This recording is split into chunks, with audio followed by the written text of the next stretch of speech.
Welcome to the show Goldsquadrongays. It's the podcast where two Star Wars loving gays talk about and review their favorite Star Wars content while also being gay as hell.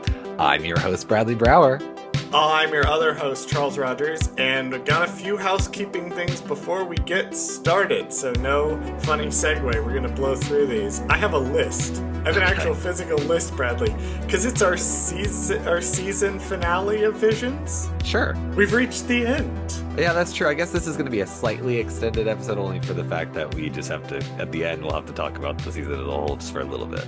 Just for a little bit, but yeah. We have a few housekeeping things that have cropped up during this recording of this season of Goldsquadrongays that need to be addressed. So, thing number one. Remember a couple of episodes ago when we were doing The Elder and we were talking about David Harbour playing Dracula in the 2007 movie Awake? Featuring Hayden Christensen, yes. I specifically remember you bringing that up. And you didn't watch it last week, and I didn't watch it last week. I did watch it this week. I did watch the 2007 movie Awake, starring Hayden Christensen and Jessica Alba. And David Harbour is playing a business executive dressed as Dracula at a Halloween party. But he's credited as Dracula? He's credited as Dracula, but he's just some dude dressed up as Dracula. I was very disappointed.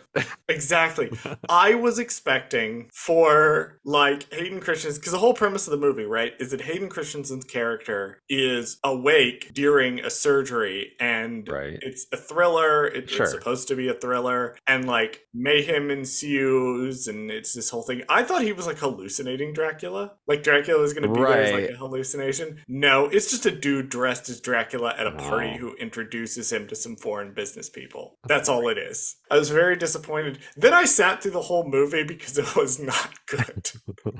Wait, was that the opening scene or something? And you were just that was 15 minutes, 20 minutes into the movie. Got it. That happened. And I did end up watching the entire movie just because I wanted to see how bad it would get. Sure. Moderately bad, I would say. Not it wasn't incompetent. It just wasn't good. Okay, so here's my petition to have you write a vampire movie called Awake, starring Hayden Christensen and David Harbour as Dracula. Yes. And they're both vampires, and it's something about he's waking up after all these years or something, and there's some actually, that would be rad. Hold on, that would be fucking rad, actually. That would be a killer idea for a movie. Yeah, maybe it's a modern, maybe David Harbour plays classic Dracula, and then Hayden Christensen plays modern vampire. Oh my god! My god! Modern, Twilight vampire versus classic vampire from Transylvania. The whole not Bela Lugosi. David Harbour's playing the Bela Lugosi Dracula, the Nosferatu, and then maybe Hayden Christensen's playing the newer Bram Stoker's Dracula, or even newer Dracula Untold. You know that fucking Luke Evans movie where Luke Evans was Dracula? That one. Yeah. That's still a little even more so still in the same vein as they tried to make that MonsterVerse kind of movie. I remember the fucking MonsterVerse, but we don't have time to get into all of that because we have things to get through. Right. The second piece of housekeeping, I just thought this was funny. Do you remember all the way back when we first started Visions, back in what was it, June or July? I do not. Okay.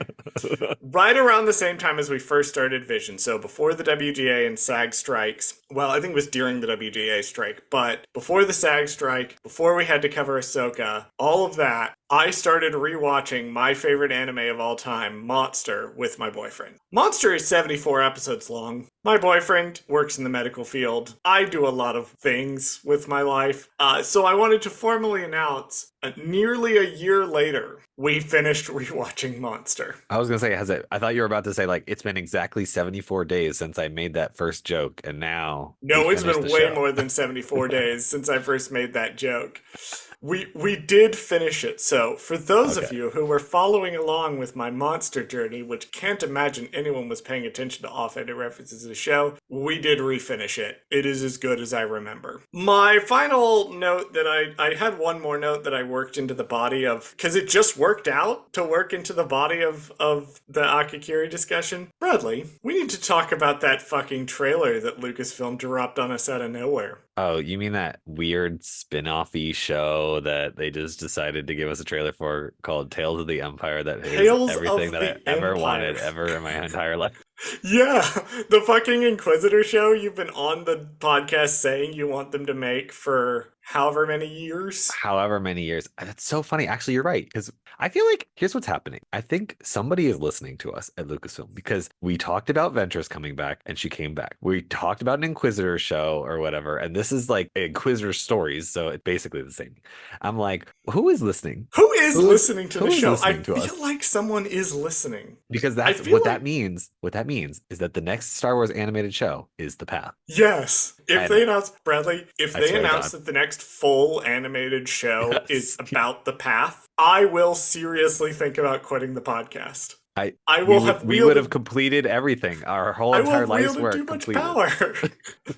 I've done too much. I hold too much sway over this multi-billion-dollar national franchise. It's a lot of pressure. Franchise. Yeah. It is. I can't handle that. No, Tales of the Empire looks sick as fuck. Yes. Morgan Elsbeth was not the person I would have picked, but she's absolutely the person who needed her own 3 episodes. But again, you kind of did say that, though, when we were talking about Ahsoka. I did kind of say that. You said, wouldn't it be interesting if she did her own Tales of the Jedi thing, even though she's not a Jedi? Did I fucking say that? You said something along the lines of that. Oh I'm pretty sure. You'd have to go back and listen, but I'm pretty sure when we were talking about doing more Tales of the Jedi episodes, we were like, oh, we need to see Baylan and Shin, or we need to see Sabine, because we were locked into the idea that it had to be about Jedis. And so that's why we were saying that. But I'm pretty sure you said on a separate kind of like offhanded comment, you were like, well, Morgan needs more explanation, possibly in animation. I believe you said that. Don't quote me on this. And I'm sure somebody can go back and figure it out. But I'm just going to go with the delusion that you did say that, because in my headcanon, that's what you said. And so somebody at Lucasfilm copied you and was like, even though this has probably been in development. This has been in development for ages. So like,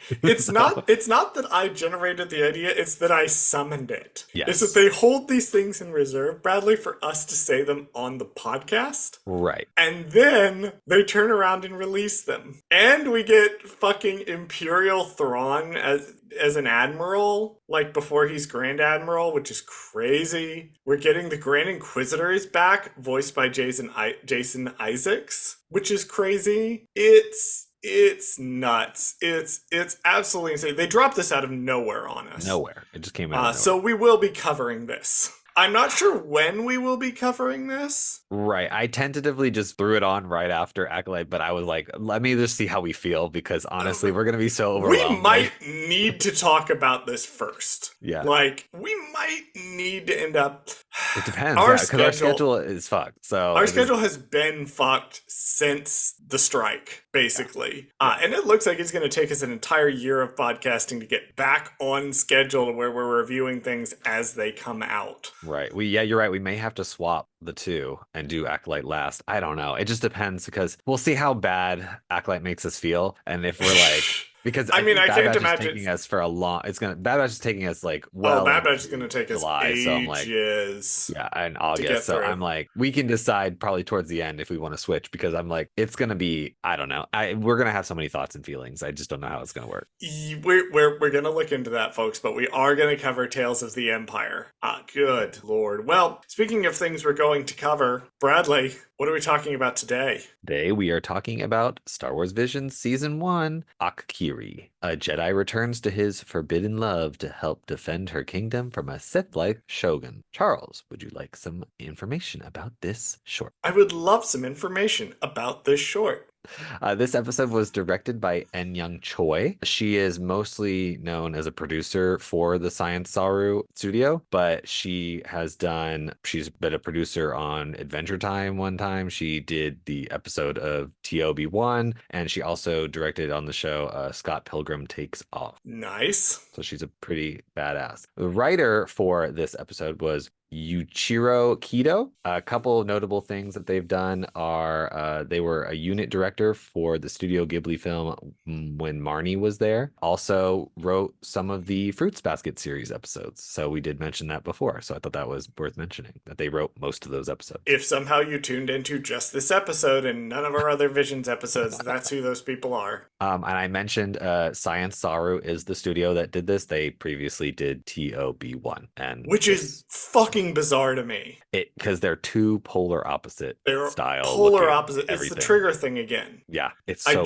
I just QA'd our Elder episode, and we mentioned in the Elder episode how interesting it is to see the range of the studio between the twins and the Elder, and now we're seeing it again with Science SARU with TOB1 and Akakiri. Two animated pieces which could not be more different from each other. Totally crazy different. Would you like to know some of the English voices that are on this episode? No. Okay. Well, then I'll move on to animation. I'm just kidding. I had to. I know I do once. that like every time, but I had to do just the flat no once. I had to do one time. I had to just dive into that wholehearted, full-chested no.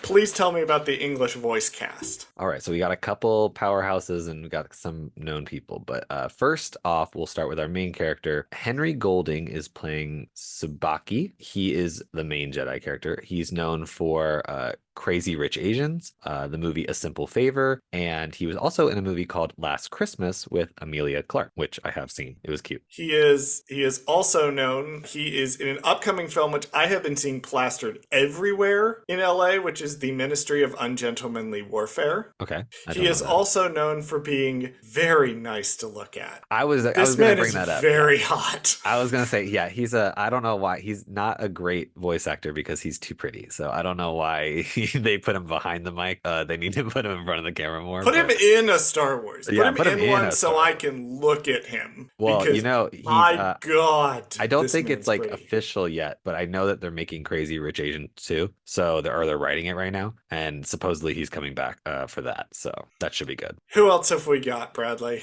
Next up is Jamie Chung as Misa, the princess character. She is a Disney trifecta. She was in the Disney Channel movie Princess Protection Program. And she's also in a voice in Big Hero 6, which I'm counting as her Marvel thing because technically that Big Hero 6 is based on a Marvel comic, even though it's... I would count it. I would give it... Even though it's more so a Disney thing, I would give it as a Marvel thing. She's also been in Gotham, Sucker Punch, the Gifted series. Also, she was in Once Upon a Time as Mulan. And Once Upon a Time is going to be our new Teen Wolf, where every time we see it on the list, we got to bring up... If I can't find a Teen Wolf credit, I'll look for a Once Upon a Time credit.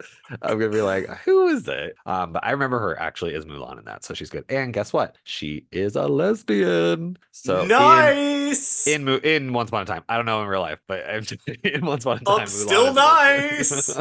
We love to see representation on cable TV.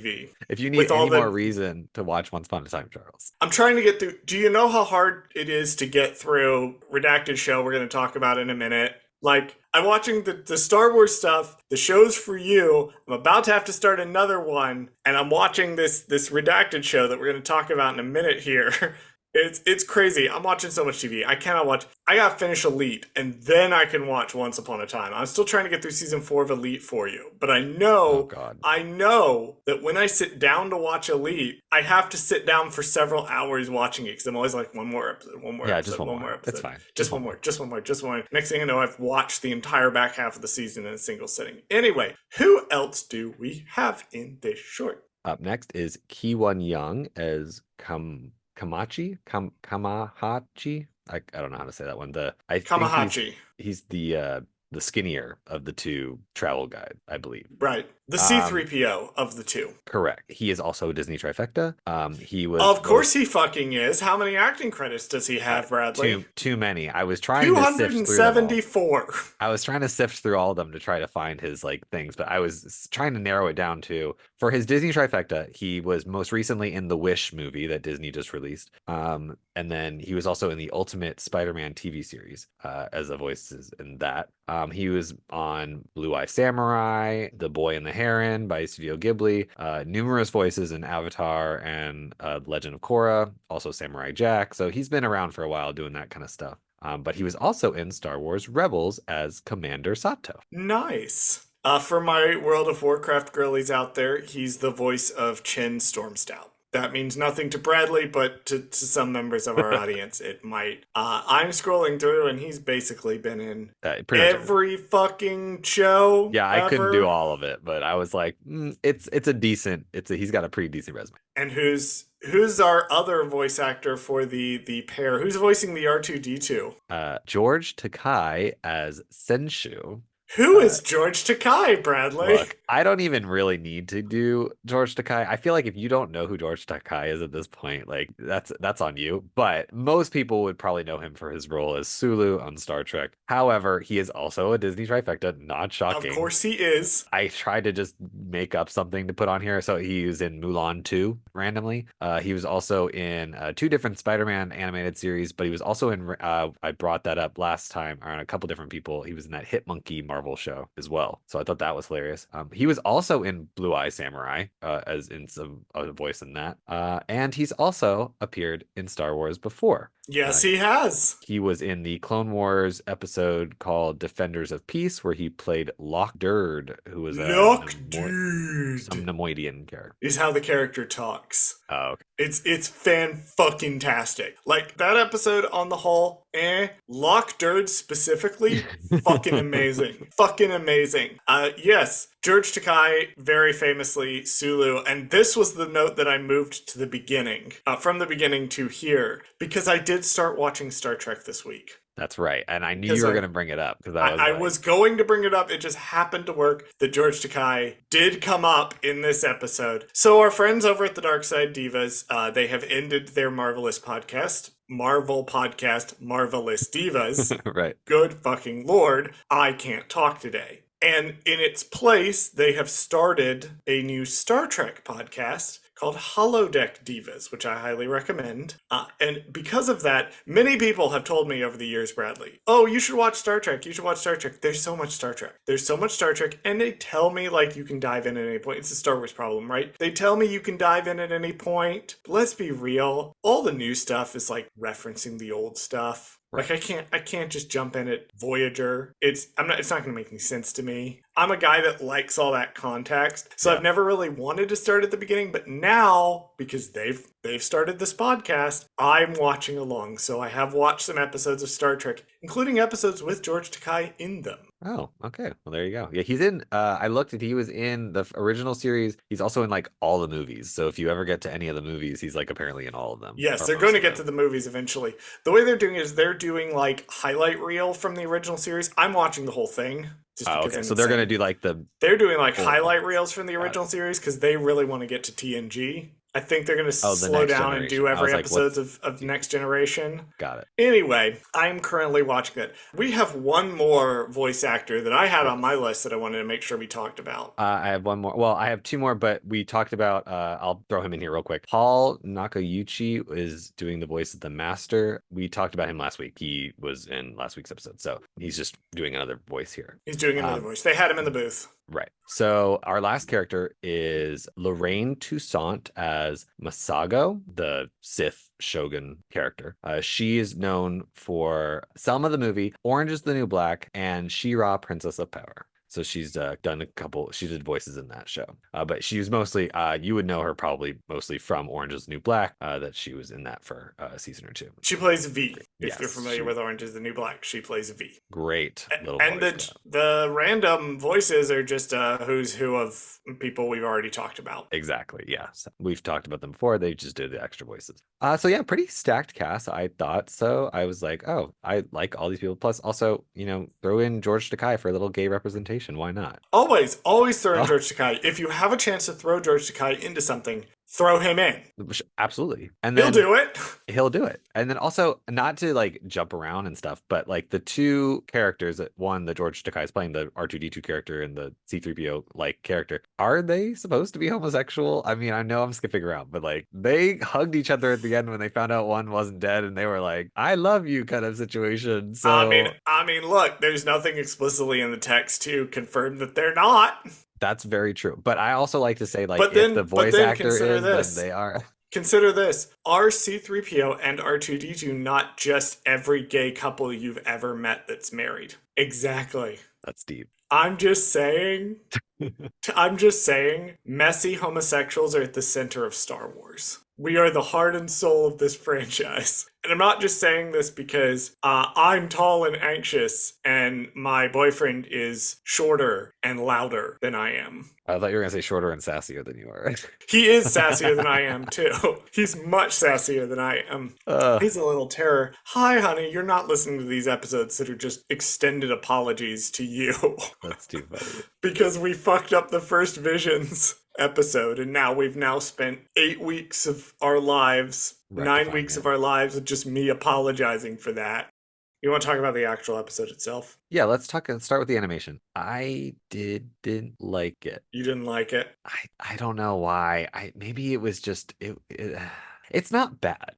It's not that that's the issue. I didn't have a problem with any of the animation. I didn't like it. Like I thought it was almost like maybe it was the Kamachi and Senshu characters particularly. Like I didn't like their stylized like look. I don't know. They looked a little weird. I didn't mind like our main characters. I thought they looked good, especially like the princess character. I liked her more so. I don't know. It was weird stylistically. I didn't quite like the style of animation. That was just, again, that's just a personal preference. I don't think it like affected the animation at all. I just thought it was a little odd. Yeah, I liked the cinematography right. of this a lot. I thought the visual designs were really, well, not the visual designs of the characters, but the visual design of the overall thing was really evocative. I thought it was really creative and really clever in a lot of places. The benefit to the very fast pacing of this short, and often like whole scenes are accomplished in 1 or 2 shots in this short. Part of the benefit of that is they've had this chance to do this beautiful visual designs. The characters were hit and miss for me. Was not a fan of the Shogun's design. Something about it just rubbed me wrong. I can't really put my finger on what it is. I liked the designs of the princess. And actually, I did like the C-3PO and R2-D2 guys. You did? I did like them. I think that boils down to the voice acting working really well. Yeah, I like them. I like that part. Like I thought that was very well. Because the main the 3 more serious characters are doing this very serious dramatic melodrama, right. And then the 2 guys are over here just having fun.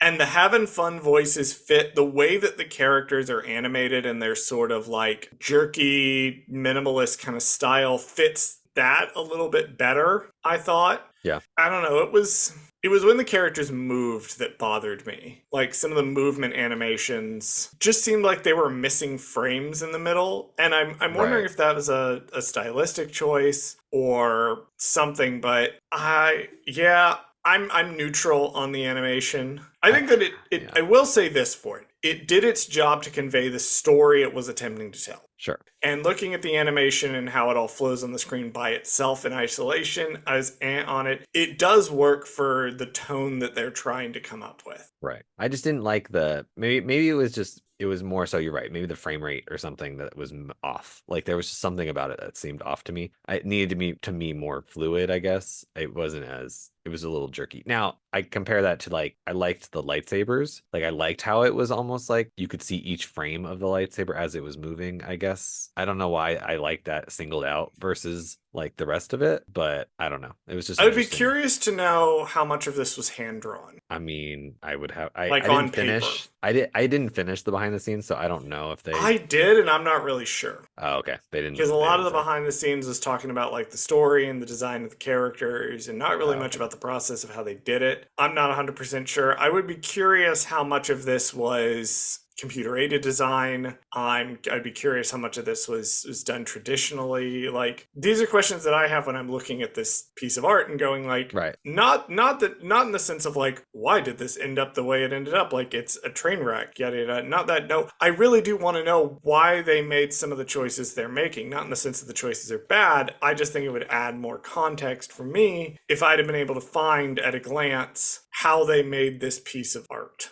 I mean, not to like jump past animation and straight into like just we can transition over. We can Okay. transition. Yeah, I thought pacing wise, I thought most of it was kind of boring and dumb. And then like when you get to the actual meat part, like that's when it got good. Like it was like because I think it was started with the flashbacks is when I thought it was actually starting to get good because it That's like, kind of yeah, and that's explained it like better. 10 minutes into the short. Yeah, I think once you get to the flashbacks, I was like, okay, now the story is starting. Like I'm finally getting like any kind of questions or answers. Like, you know what I mean? Like I liked the flashbacks because it I finally understood like their relationship, and then I also like once we got to the temple or whatever, the castle or whatever it was, that we finally got to see like action and things happening. And I thought like the ending was better than the lead up, if that makes sense. Like, I disagree oh, wholeheartedly. interesting. I liked the first 10 minutes when they're traveling, and when they actually get to the fortress was when it fell off for me. Wow, this is the first time we don't agree. Well, we don't agree regularly, but this is the first time we may have the complete contradictory opinion because it's a journey through this land and it's visual storytelling and it's telling us in a lot of very quick shots, it's condensing a very long journey, but it's also telling us different things about the journey as we go. So, like, there's this very quick section where they're at like a checkpoint and they're hiding. It's like a shot of the checkpoint, a shot of them hiding, a shot of the checkpoint again. The guy opens the bag, there's gold in it. We get a shot of his face and we move on. And that tells us, one, that these checkpoints exist. Two, it sets up the soldiers that we're going to need to know what they look like. And three, that they're also extremely corrupt and can be bribed. And so it accomplishes this very, very quickly. So I liked all of the journey stuff. I also thought that the dynamics between like the princess and the Jedi and between both of them and the two guys who are their guides, like the bit where they're like singing and the Jedi and the princess are like, shut the fuck up. And the guy's like, no, it is a song to ward away evil spirits because people of this planet are very superstitious apparently, and they have these songs to ward off spirits. Like that told me a lot, so I really liked that a lot, like much more than when we get and like the stuff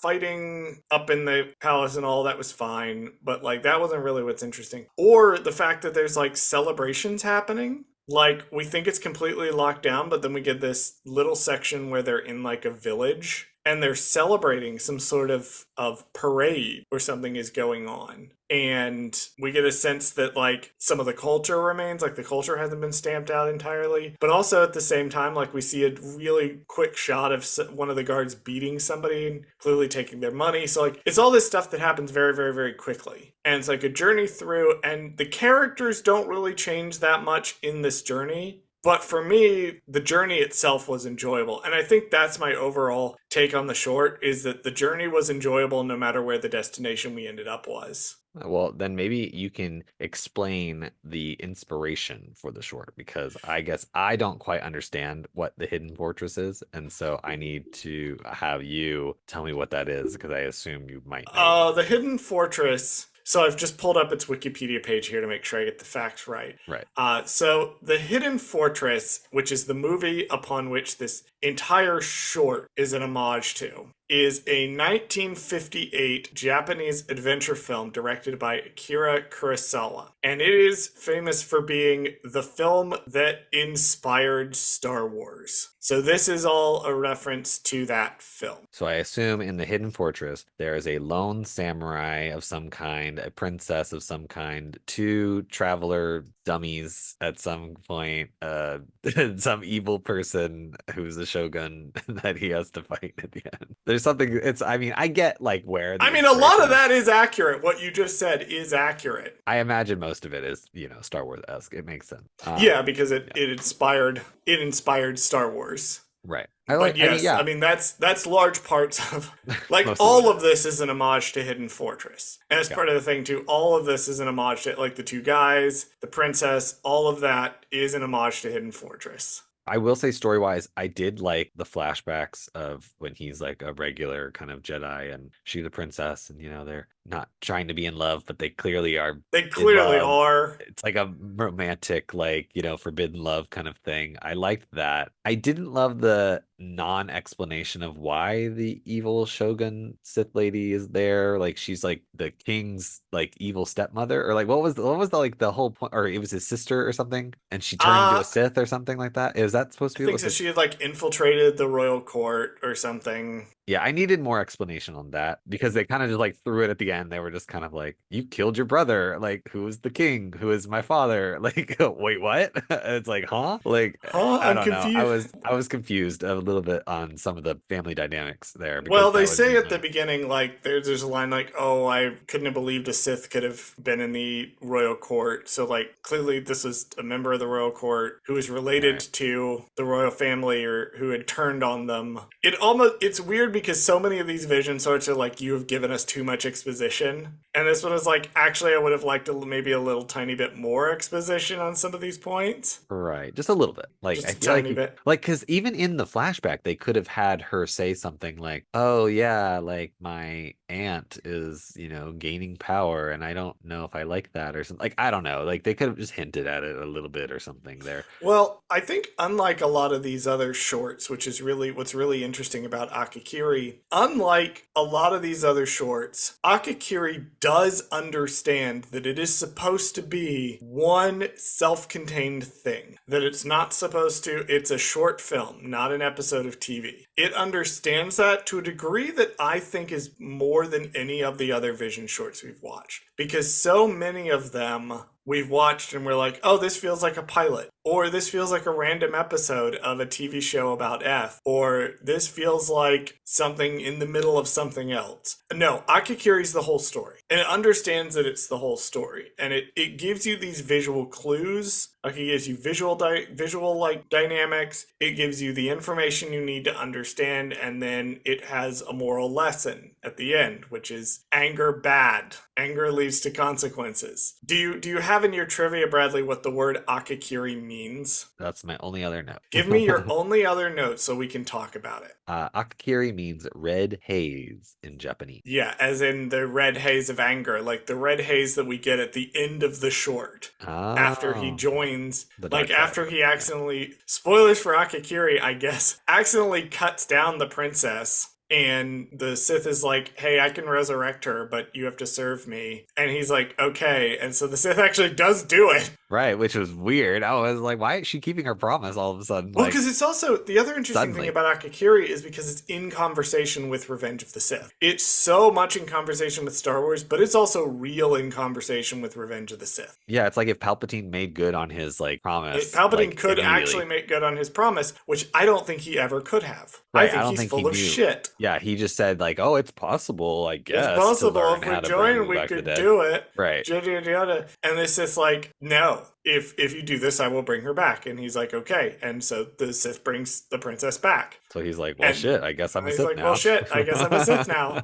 Right. Well, and it also ends on kind of like this hopeful note, like has been pointed out to me, especially by Hope from J Guys and Jedi. It's pointed out that it does end on a sort of hopeful note of the princess is still alive. Right. There's still hope for this planet. It's a very Revenge of the Sith ending. To this Revenge of the Sith or Empire Strikes Back sort of ending. So it's very much in conversation with these. Akakiri, above all other shorts I think that we've talked about, really is the one that wants to be approached as a piece of art. So I guess my question is then, how would you like to see this story continue? And I would not. It needs to stay the way it is. Yeah. But I mean, I guess my only thing is if you had to, I would say that maybe do it in the same vein as the duel, like do some kind of novel with it or do some kind of companion prequel, kind of novel or comic book series or something, just to give it a little more context or give it a little bit more to the story. I think that's all I could think of. I don't know if I'd want to see the story itself continue unless they wanted to be super dramatic and be like, oh yeah, we didn't show you this, but they slept together right before this fight, and then also she's pregnant, and also it's twins, and also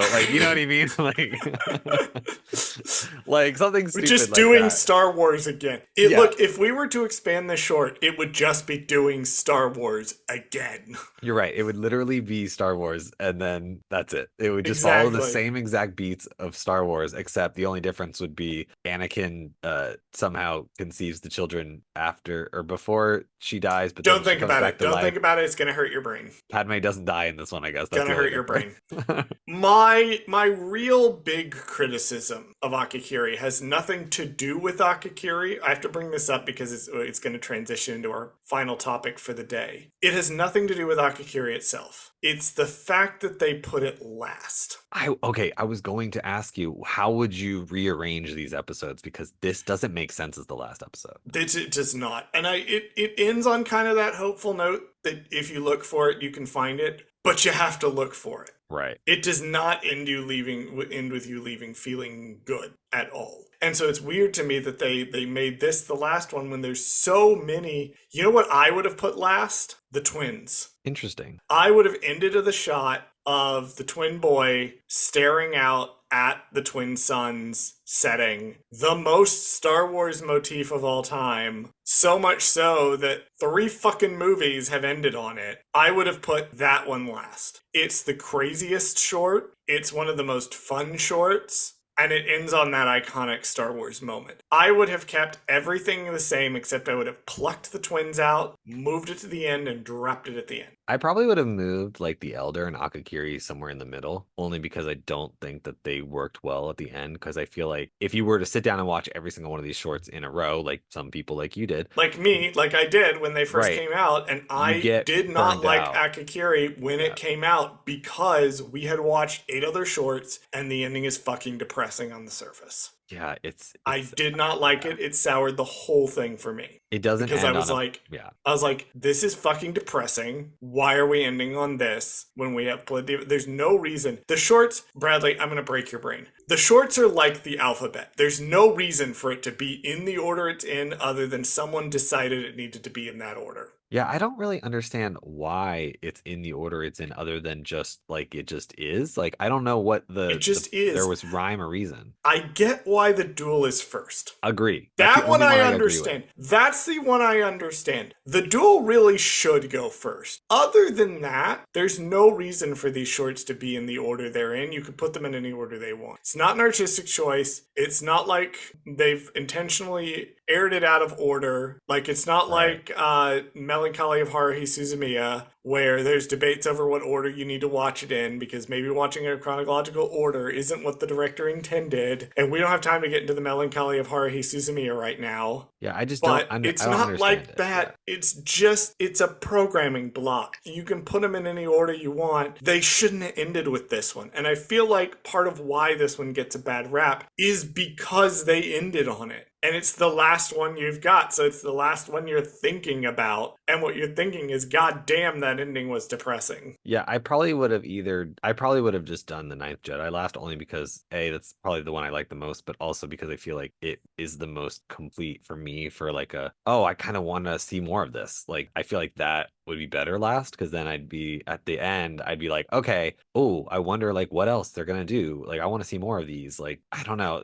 And that's probably, and spoiler alert for Volume 2, I feel a similar way with Volume 2, that I didn't like the way they ended Volume 2. So it was kind of like, what was the last one in Volume 2? Oh, it was the song one. Yeah, which I like, but I don't like it last. We'll get to Volume 2 at some point. To Volume 2 at some point, probably next year. But Guys and Jedi is covering Volume 2 right now, so if you need your Star Wars Vision fix and you want to hear somebody talk about Screecher's Reach, go listen to Guys and Jedi's current episodes that are ongoing at time of recording this. They are currently doing Star Wars Vision Season 2. We will not get to Star Wars Vision Season 2 for a while. Well, then there you go. If you want to hurry up and finish all of our Visions episodes for Season 1 to get you ready to listen to their Star Wars Visions 2 episodes, binge us, then go listen to their Visions coverage. I love it. Well, Bradley, we've got about, I would say, 10 minutes left or so, 5 or 10 minutes left before we head out to the next thing. I just want to ask you, because you were not really a fan of Visions when you first watched it. You were kind of hit and miss on that. And I do want to ask you in particular, because I've got my own answer to this question. Where are you now? How has your perspective changed? What journey have you been on through covering all of these, particularly the back half, which you really didn't like when you first watched it, and you've been more apathetic on in this particular rewatch? I will say that after my rewatch and looking at the list like on my screen, I think the first half of Visions is stronger. I think that, or season one is stronger. I think the second half is not as strong story wise, just telling everything. I don't know. I like the first half a little bit better, and I don't even really like the duel that much, and I think it's way better than some of the latter stuff. But yeah, I don't know. I still am still iffy on Visions. I enjoy it. I just don't think the episodes are long enough. Like I personally want 30 minutes on all these episodes. Like I think that's a solid time. Like I get that animation is hard sometimes and like you can only do 20 minutes of animation sometimes, but and I know that the general rule of thumb is like I think in a normal like kids one is like you're 22 really minutes. right. So 22 minutes is the broadcast length for animated TV. so it's like I don't think, well, since we don't have commercials, it's like go ahead and do a full 30, you know? I think that that would be the magic number for all of these because I feel like that gives you plenty of time to do plot and exposition that's needed to tell the story, but also gives you filler time to do kind of cool animation or kind of do more like stylistic stuff if you need to. Like if you have a certain fight or you have a certain thing, like that would be a great, you know, I think that would make some of these episodes better is if you had more time. Like I think that's really all it comes down to is that some of these episodes are too short for short. for a short, they are For a short. short. I also don't think they're consistent enough. Like I think that like the times are too random on all these. Like they're just kind of like Disney told them like, hey, as long as it's not over this number, I'm sure is what they told them. Like I don't think they Almost told them. certainly they told them just like do whatever you want. Right. So I just feel like there needed to be more of an oversight of cohesion on like timing because I would have liked just a consistency in times. Like I would have liked a nice solid 30 for all of these short. Now I could see why like maybe TOB1, you know, or maybe even Tatooine Rhapsody is not as long because those I don't want to call them the kid episodes, but they're more of the, you know, friendlier episodes, I guess I'll say. All ages episodes. All ages episodes, right. Those I could see them being slightly shorter, like 22 minutes, but I don't know. Like some of them I'm like the duel could have gone on for 45 minutes and I don't think anybody would The have duel complained. went on for an entire book.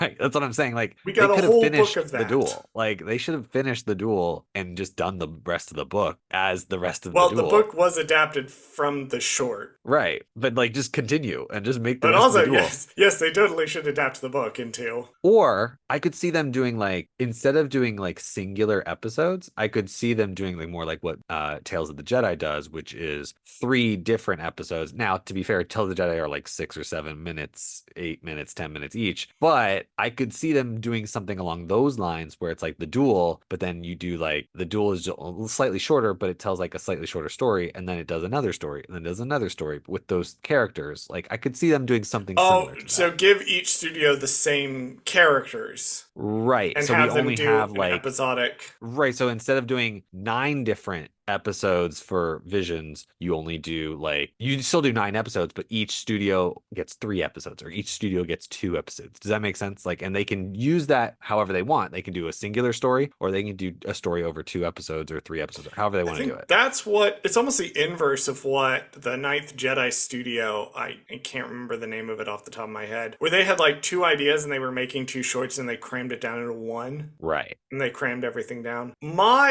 I have a slightly different take because my journey, the first time I watched this, I really liked the first half. I fell off on the second half. I think you are right. I think the first half, this is also kind of a ordering episodes issue. The way that they've put a lot of the really like jam-packed ones at the front and they put some of the more contemplative ones in the back, I think is part of the issue, is rather than go back and forth between here's an episode we're going to stop and think about and here's an episode where the Star Destroyer gets cut in half. And the lady has 6 arms. You know, rather than go back and forth, they put all of the bombastic ones at the beginning, and they put all the contemplative ones at the end, and it's kind of weird tonally. But I liked the first half, didn't like the second half, really didn't like the way it ended the first time I watched it. Having now gone through, and particularly these back episodes, I do feel like I've come to appreciate it more. I've come to appreciate the artistry more in it. I'm probably not going to put a lot of the back half shorts on just randomly. I might put Tatooine Rhapsody on randomly. I might put The Village Bride on randomly. Not really going to put a lot of the others just on. But I certainly appreciate them more than I did when I started. Yeah. And I do think that is going to be something that I'm going to be interested to see with season 2, because season 2 is not even just different animation studios, it's different countries. And we got countries all over the world doing season 2. I'm excited to do that. And I do think that for me, like, there's a tendency in my brain specifically to lump all anime together, which is bad. It shouldn't be how my brain works. And fortunately, my ever-patient boyfriend yells at me constantly when I do that. But I tend to group anime by, like, genre. Like, I pretty much think that all, like, isekai anime is basically the same in my brain, which is not even remotely the case. But one of the benefits to going through and studying in detail these shorts is it's given me a new appreciation for the different types of anime that's being done by these different types of studios, which I appreciated a lot in these episodes. So I'm coming out of Vision Season 1 feeling much more positive than I did, particularly about the back half when we started. But I'm more excited, I think, to talk about season 2, because season 2 really is going to benefit from us breaking it down week to week whenever we get around to it, and looking at these different countries all over the world, and some of them are quintessentially their country. Screecher's Reach, I'm going to have some things to say about Screecher's Reach. See, and I've watched Volume 2. I don't remember liking it that much. So I'm very curious to see how I'll feel about it in a year when we actually end up doing in a year or two when we actually get around to Volume Season 2. And whenever we inevitably do it, I don't know when we're going to do it, but whenever we're going to do it, we're going to have to cover it at some point. At some point we'll do it. I don't remember liking much of them. And well, I don't know why, but I can't remember all of them, but Here's sort of where I'll end it before we transition over into what comes next. Is that part of the reason that I do this podcast, and so the reason I enjoy doing this podcast, is it forces me to engage with media in a different way, and a more analytical and a more contextual way than if I were just to watch a piece of Star Wars media, consume it, focus solely on how it made me feel or my initial reaction to it, and then turn around and regurgitate that out. And I think that has been a lot of the fun of even doing shorts that we didn't really like. Forced me to think about those shorts in that way. So I'm very happy we did this, if only because it really forced me to sit down and think about and look up the context for some of these shorts, which I would never have bothered to do.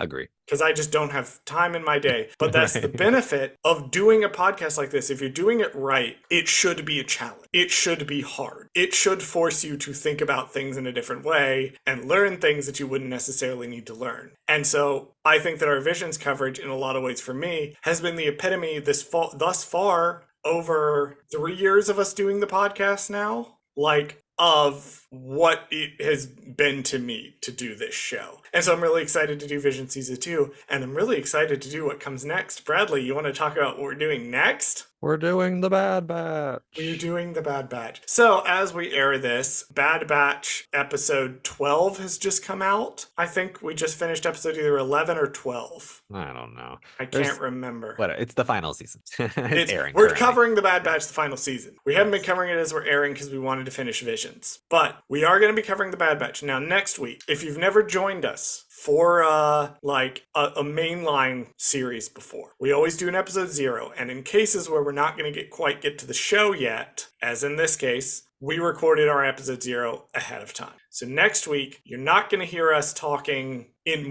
the present day, even though this is 3 weeks behind. You are going to hear something we recorded 2 months ago, back when the Bad Batch first started airing. Right before. I think we recorded 2 days before, 2 or 3 days before. Literally 2 days before, so we can squeeze it in. So that's what you're going to hear, and then we'll cover the Bad Batch. I believe tentative plan is to cover the Acolyte after the Bad Batch. So we will get through we will cover the Bad Batch for 17 weeks, and then we will do the Acolyte. But we might put Tales of the Empire in the middle there. We're not sure, because it depends on how good it is, and it depends on how like our schedule shakes out after Bad Batch is over. Like once we solidly finish Bad Batch, I'll confidently be able to, or once we get towards the end, I'll be able to confidently be like, okay, nah, we can just do this one real quick because it's shorter. Yes. And then we can go and we plan might out do our 3 weeks the way we did Tales of the Jedi, because I think we did 2 episodes a week, 2 shorts a week in Tales of the Jedi. I can't remember, honestly. I would have to check. Gosh, I wonder if we have like a published podcast version of this or something where we can check and see if we talked about it. Check the dates and see when I release stuff. Yeah, I don't know. I mean, I guess I could check, but whatever. I guess I could look at the podcast like I'm a fucking professional or something. Anyway, we're doing Bad Batch next. So next week you're going to hear the episode 0 we recorded before Bad Batch even came out. Pluggables! You can find Bradley doing a bunch of reality TV shows. They're available on Peacock and Bravo. We only plug one at a time just because he's done so many. And right now we are plugging a new show called The Circle on Netflix that we talked about last week. Very exciting. You can go watch that on Netflix. I have not watched it yet, but this one I might actually watch. This one intrigues me enough that I might actually watch it.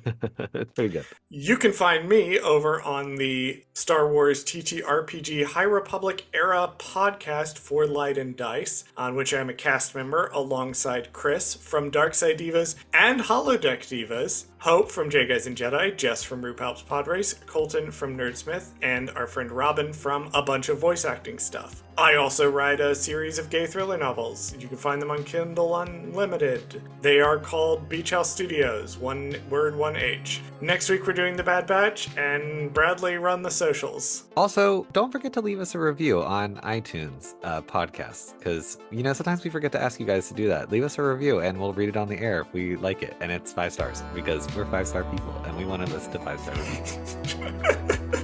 Thank you for listening to this episode of Gold Squadron Gays. Did Charles fuck something up? Email us at goldsquadrongays@gmail.com to let us know. You can also find us on Twitter at GoldSquadGays, and you can find us on TikTok and Instagram at GoldSquadronGays. You can also find us on YouTube at our Gold Squadron Gays YouTube channel, where we post full episodes of this show. Finally, if you liked the show, don't forget to rate us and give us a review on your favorite podcast platform. That allows other people to find our show. As always, thank you for listening to Gold Squadron Gays, and we'll see you next week. I do also have to complain, Bradley, don't you dare cut this out because I'm bitching about it on mic. I got Paramount Plus to watch Star Trek, and so I went to go look and see if I could binge Wolfpack in a day. They fucking taken Wolfpack off. And it's nowhere else. It's nowhere else. Unless you want to pay for it, I'm sure. Yeah, I could buy it. I could buy it or rent it or whatever on Amazon Prime, but like I don't know if I want to do that. Yeah, it's like, do you really want to spend $20 and like just buy it? But I mean, maybe. We'll see. I had to bitch about that because I finally got Paramount Plus and it's gone. It's just gone. Well, maybe, you know what? Maybe you'll get lucky and somebody else will pick it up and they'll just be like, you know what? We want Wolfpack season 2. So they're going to buy it. Something. Maybe. I don't know. Sarah Michelle Gellar deserves better. I don't know. Sarah Michelle Gellar does deserve better.